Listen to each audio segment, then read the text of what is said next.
قیامت ته نږدې به په دنیا کې درې غټې زلزلې راشي چې هغه درې خسفات دي. خسف بالمشرق وخسف بالمغرب وخسف بجزيرة العرب. یو غټه زلزله به په مشرق راځي د دنیا په هغه سر کم طرف نه چې نور راخیږي. او ګوره موږ مشرق طرف ته پراته یو، موږ د دنیا کم طرف ته پراته یو، مشرقي ملکونو کې دا زموږ ملکونه داخل. او یو زلزله په مغرب کې راځي کم طرف ته چې امریکا او دا یورپ او دا ملکونه پراته دي، امریکې طرف ته مغرب کې ده. ځکه د الله په غټه سطح نافرمانۍ نه هلته رواني. الله خو ډیل ورکوي، مهلت ورکوي، خو نیولې بیا ډېر سخت دي. ان اخذه علیم شدید ان بطش ربک لشدید. او وخسف بجزيرة العرب، یو غټ خسف او لوی خطرناک زلزله به د عربو په ځمکه راځي، خلک به پای کې ښخېږي. نبی کریم صلی الله علیه وسلم فرمایي دینه مخکې به دا عذابونه راشي، د کاڼو باران، د شکلونو مسخ کېدل. شکلونه به بل حدیث کې راځي خنزیران او شادوګان جوړ شي، والعیاذ بالله. الله دې عذابونه موږ وساتي. او دغه رنګه په ځمکه باندې به خلک ښخ شي. رسول الله صلی الله علیه وسلم نه تپوس وشي یا رسول الله ومتى ذاک، ای د الله رسوله دا کار به کله کیږي؟ دا کم خلک دی چې دا عذاب به پرې راځي او دا به کله راځي؟ رسول الله صلی الله علیه وسلم وفرمایل اذا ظهرت المعازف. ګوره ورته اوس د نبي جواب ته ګوره چې دا عذاب به په چا راځي.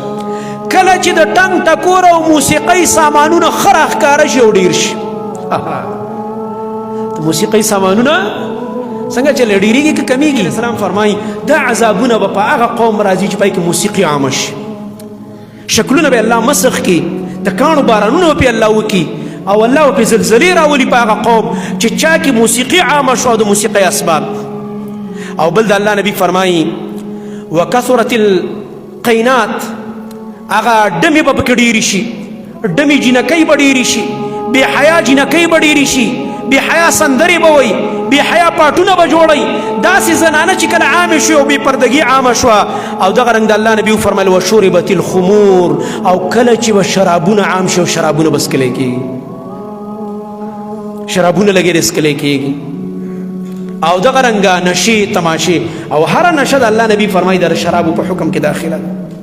هرې نشې نه به سړی ځان ساتي، د شرابو په حکم کې داخله ده. الله نبي فرمایي کل مسکر خمر وكل مسکر حرام. هر د نشې والا سیز د شرابو په حکم کې داخل دی او هر نشې والا سیز حرام دی. زما محترم دینه د الله رب العالمین د رضا دپاره مونږ د دې عملونو نه توبه وباسو.